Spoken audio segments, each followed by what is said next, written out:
जय हिंद बच्चों। आज हम लोग जानेंगे कि जो गर्भ निरोधक जो गोली होती है वो कैसे काम करती है, उसके सेवन करने से, उसको खाने से हमारे शरीर के ऊपर क्या प्रभाव पड़ता है, उसके बारे में आज हम लोग बारे में डिटेल से जानेंगे। तो चलिए वीडियो को स्टार्ट करते हैं।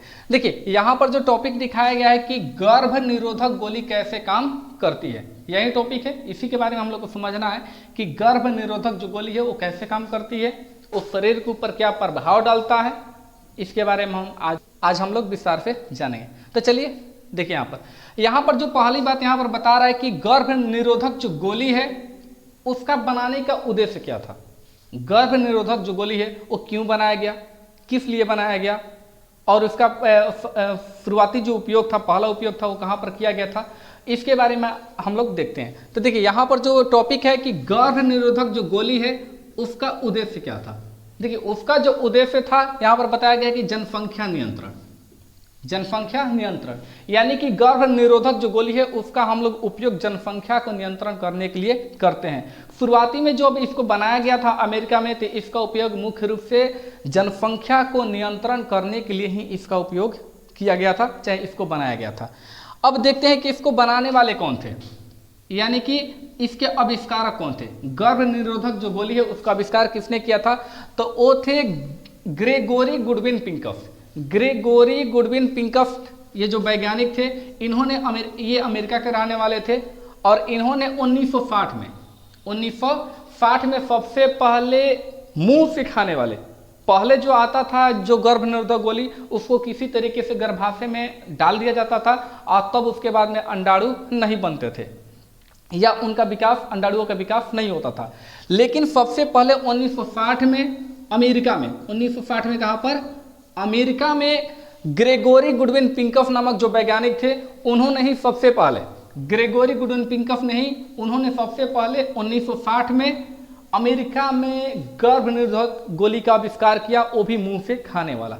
यानी कि मुंह से खाने वाला जो गोली था वो ग्रेगोरी गुडविन पिंकफ नामक वैज्ञानिक ने ही इसको क्या किया था, सबसे पहले डेवलप किया था, बनाया था। यहाँ पर बताया भी गया है कि ग्रहण इसको कैसे किया जाता है, यानी कि उपयोग इसका कैसे किया जाता है। तो ये मुंह से खाने वाला गोली था।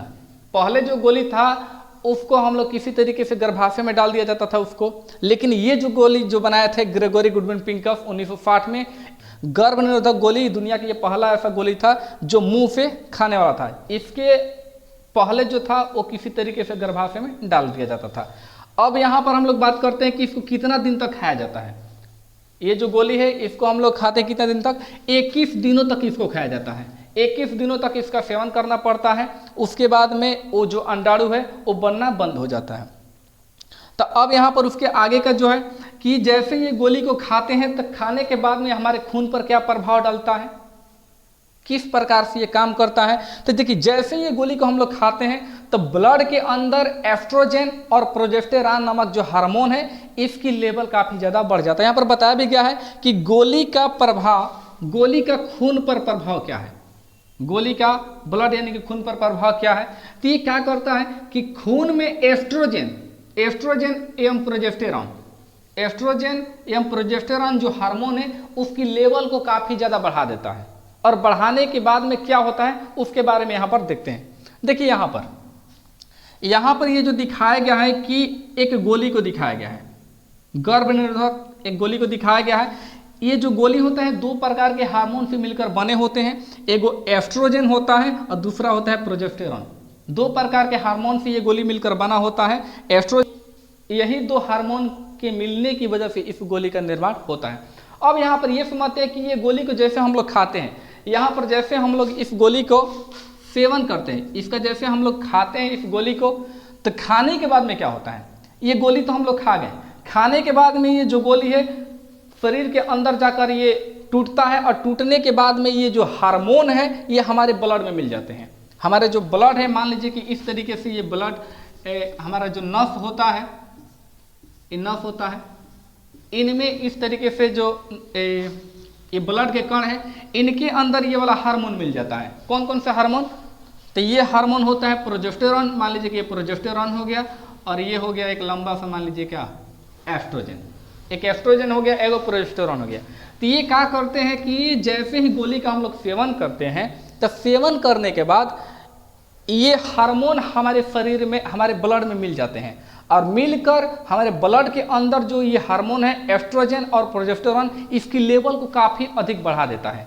अब यहाँ पर ये समझते हैं कि इसके लेवल बढ़ने से क्या होता है और इसके लेवल ना बढ़ने से क्या होता है। यानी कि यदि खून में एस्ट्रोजन और प्रोजेस्टेरॉन के लेवल कम रहता है तो इससे क्या होगा, और यदि इसमें ज़्यादा हो जाए तो इससे क्या होगा। देखिए, जैसे ही इसका लेवल कम होता है तो हमारे जो माइंड है, दिमाग है, दिमाग के अंदर ये एक प्रकार का पिट्यूटरी ग्लैंड पाया जाता है। दिमाग में एक प्रकार का क्या होता है, पिट्यूटरी ग्लैंड पाया जाता है, ये हमारे मस्तिष्क में। और ये पिट्यूटरी जो ग्लैंड है वो अपने तरफ से FSH नामक हार्मोन यानी कि फॉलिक स्टिमुलेटिंग हार्मोन का स्राव करती है। ये कब, जब हमारे शरीर में एस्ट्रोजन और ये प्रोजेस्टेरॉन यानी कि ये वाला एस्ट्रोजन और ये वाला प्रोजेस्टेरॉन, ये जो दोनों हार्मोन है इसकी लेवल जब नीचे की तरफ गिरता है, इसकी लेवल जब कम होता है तो ये जो मस्तिष्क है ये अपने तरफ से, जो यहाँ पर दिखाया गया है पिट्यूटरी ग्लैंड, ये अपने तरफ से FSH यानी कि फॉलिक स्टिमुलेटिंग हार्मोन का स्राव करती है। फॉलिक स्टिमुलेटिंग हार्मोन का स्राव करती है कब, जब हमारे ब्लड में एस्ट्रोजन और प्रोजेस्टेरॉन नामक हार्मोन की जब कमी होगा, लेवल कम होगा, तभी ये पिट्यूटरी जो ग्लैंड है ये अपने तरफ से फॉलिक स्टिमुलेटिंग हार्मोन यानी कि FSH नामक हार्मोन की क्या करती है, स्राव करती है। और ये इसका उपयोग क्या है, इसके स्राव होने से होता क्या है, तो यहाँ पर देखिए बताया गया है कि FSH जो है वो अंडे विकसित करने के लिए अति आवश्यक होता है। यानी कि ये जो हार्मोन है FSH, ये अंडे को विकसित करने के लिए, ये अंडे को विकसित करने के लिए काफी ज्यादा आवश्यक होता है। कौन, FSH जो हार्मोन है यानी कि फॉलिक स्टिमुलेटिंग जो हार्मोन है, ये अंडे को विकसित करने के लिए अति आवश्यक है। यदि इसकी स्राव ना हो तो अंडा का विकास नहीं हो पाएगा।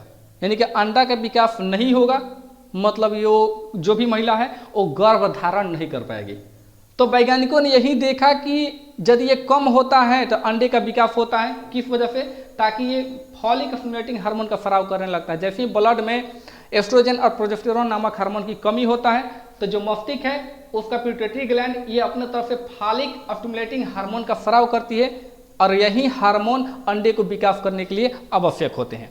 अब यहाँ पर ये समझते हैं कि जैसे ही इसमें ब्लड में ये मिलता है, ये हार्मोन जैसे ही ये ब्लड में मिलता है तो मिलने के बाद में ब्लड के अंदर इसकी लेवल को बढ़ा देता है, तो जैसे ही इसकी गोली का हम लोग सेवन करते हैं तो हमारे ब्लड में एस्ट्रोजन और प्रोजेस्टेरॉन ये दोनों हार्मोन के लेवल बढ़ जाता है।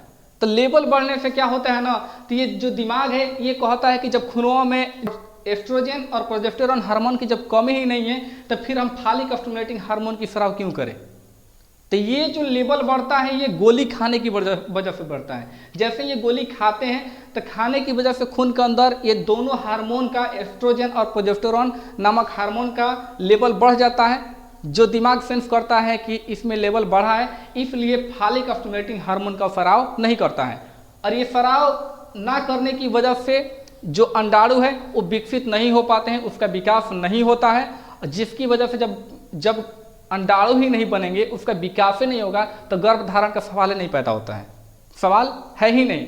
यानी कि जो अंडाणु है उसकी विकास करने के लिए, उसको बनने के लिए, खास करके यही समझिए कि उसको बनने के लिए फॉलिक स्टिमुलेटिंग हार्मोन का स्राव होना अति आवश्यक है। यदि ये नहीं हो पाता है तो समझिए कि अंडाणु नहीं बनेगा, यानी कि अंडाणु का विकास नहीं होगा। जब अंडाणु का विकास ही नहीं होगा तो गर्भ धारण भी नहीं होगा। तो यही था बात यहाँ पर कि किस प्रकार से गर्भ निरोधक जो गोली होता है वो काम करता है।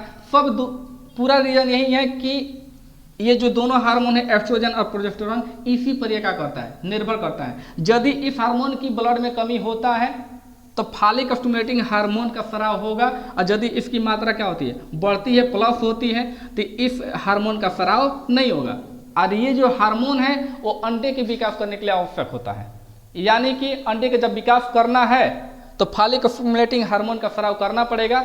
लेकिन जैसे ही गोली खा लेते हैं, गर्भ निरोधक गोली खा लेते हैं, महिला खा लेती है, तो उसके ब्लड में काफ़ी ज़्यादा एस्ट्रोजन और प्रोजेस्टेरॉन हार्मोन की लेवल बढ़ जाता है, और लेवल बढ़ने की वजह से दिमाग सेंस करता है कि इसमें लेवल कम नहीं है, इसलिए हम अपने तरफ से फॉलिक स्टिमुलेटिंग हार्मोन का स्राव नहीं करेंगे। और नहीं करने का मतलब ये हुआ कि अंडाणु का विकास नहीं होगा, और जब अंडाणु का विकास नहीं होगा तो फिर गर्भधारण नहीं हो सकता है। अब हम लोग देखते हैं कि इसके गोली खाने से क्या प्रभाव पड़ता है, शरीर के ऊपर क्या प्रभाव पड़ता है, उसके बारे में हम लोग देखते हैं। अब हम लोग देखते हैं कि इसका साइड इफेक्ट क्या है। गर्भ निरोधक गोली का साइड इफेक्ट क्या है, इसके सेवन करने से, इसके ज़्यादा सेवन करने से हमारे शरीर के ऊपर क्या प्रभाव पड़ता है, उसके बारे में हम लोग देखते हैं। तो जो पहला इसमें पॉइंट बताया गया है कि उल्टी आना, यानी कि इसके सेवन करने से उल्टी वाली समस्या आ सकती है। उसके बाद में मन निचलना, यानी कि मन जो होगा काफ़ी ज़्यादा परेशान टाइप का रहेगा, एकदम चिड़चिड़ापन आ जाएगा इसके सेवन करने से, बहुत ज़्यादा मतलब कि चिड़चिड़ा आ जाएगा, मन करेगा किसी को धक्के बखोर दे, नोच दे, ऐसा कुछ मतलब गुण देखने को मिल सकता है। उसके बाद में आता है कि स्तनों में दर्द, जो ब्रेस्ट होता है उसमें काफ़ी ज़्यादा दर्द की भी समस्या हो सकती है। इसका साइड इफेक्ट बहुत ही ज़्यादा खतरनाक है, मतलब कि इसमें स्तनों में दर्द हो सकता है। पीरियड का समय पर न आना, जो पीरियड है वो समय पर नहीं आएगा, हो सकता है कि 10 दिन लेट हो जाए, 20 दिन लेट हो जाए, या इससे ज़्यादा भी हो सकता है, या कभी कभी महीना में किसी मंथ में आए ही ना, ऐसी समस्या इसमें देखने को मिल सकता है, पीरियड के समय पर ना आना। उसके बाद में इसका जो सबसे बड़ी जो प्रॉब्लम है, इसके ज़्यादा सेवन करने से बांझपन का शिकार होना है। यानी कि जो महिला है यदि गर्भ निरोधक गोली का ज़्यादा से ज़्यादा सेवन करती है तो ये बांझपन का शिकार हो सकती है। यदि अपने फायदे के लिए, अपने सुख स्वार्थ के लिए यदि वो क्या करती है, गर्भ निरोधक गोली की कोई भी महिला हो चाहे लड़की हो, यदि इसका सेवन करती है तो इसमें क्या होगा कि बांझपन वाली समस्या उत्पन्न हो जाएगा। यानी कि ज़्यादा सेवन करने से आने वाले दिन में इसका अंडाणु बनेगा ही नहीं। सबसे रीजन यही है कि ये गोली क्या करते हैं, अंडाणु को विकसित नहीं होने देता है। तो ये ज़्यादातर इसका सेवन करेंगे तो ये अंत में क्या करेगा ना कि विकसित ही नहीं होने देगा, अंडाणु को विकसित नहीं होने देगा, जिसकी वजह से वो औरत जो महिला है वो बांझपन का शिकार हो सकती है। और 6वीं सबसे बड़ी इसमें जो साइड इफेक्ट है, ये आपका जो गर्भाशय है, गर्भाशय उस पर भी काफ़ी ज़्यादा प्रभाव डालता है। गर्भाशय पर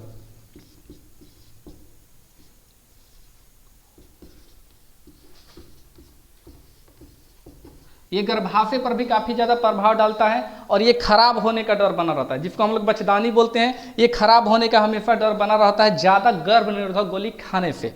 हो सकता है कि इसको अलग भी करना पड़े, शरीर से काट कर इसको अलग भी करना पड़ सकता है जब इसके अंदर इन्फेक्शन हो जाएगा। तो ऐसे इन्फेक्शन होने का बहुत सारा रीज़न है, लेकिन गर्भ निरोधक जो गोली है ये भी इसमें सबसे बड़ा भूमिका निभाता है बचदानी को, गर्भाशय को खराब करने में। यानी कि इतनी सारी इसमें साइड इफेक्ट हैं। तो हमें लगता है कि वीडियो यदि अच्छा लगा है तो वीडियो को लाइक कर दीजिए और अपने दोस्तों के साथ शेयर कीजिए, ताकि उनको भी ऐसे जानकारी मिल सके।